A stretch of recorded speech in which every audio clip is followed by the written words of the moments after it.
ay puputol itong balat para sa ating key stick. Gagawa tayo ngayon kasi nabubos na.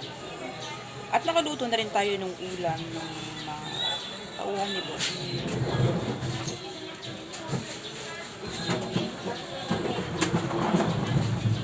At ang ginawa natin ngayon ay ingay. Minuto ang ulam nito.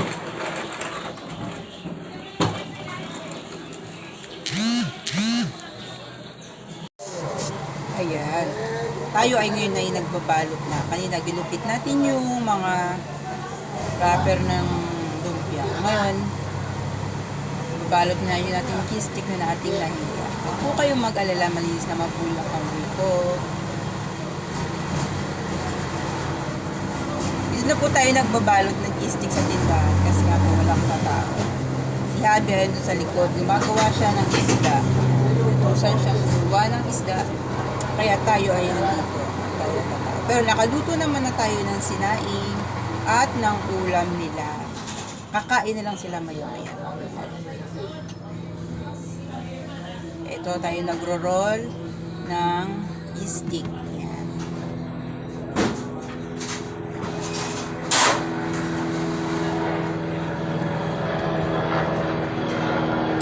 Maingay lang po talaga dito kasi nga po nasa gawing tunduan tayo. Maraming tao. Kaya maingay. Ayan.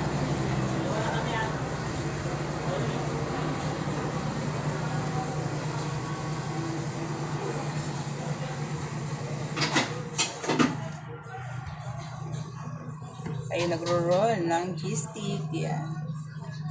Dahil naubos yung ating cheese stick kahapon. Kaya gagawa ulit tayo ngayon.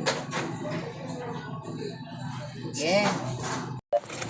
Ayan, tapos na tayo sa ating cheese stick at lalagyan sa ating lalagyan. O, diba? Ito na. At tapos na tayong makagawa ng cheese stick. At isang lalagyan ulit siya ang ating nagawa. Natin. At ito na yung ating cheese stick. Ayan. O siya. Ito muna ating mini vlog for today. At salamat sa inyong panonood palagi at support. Bye-bye!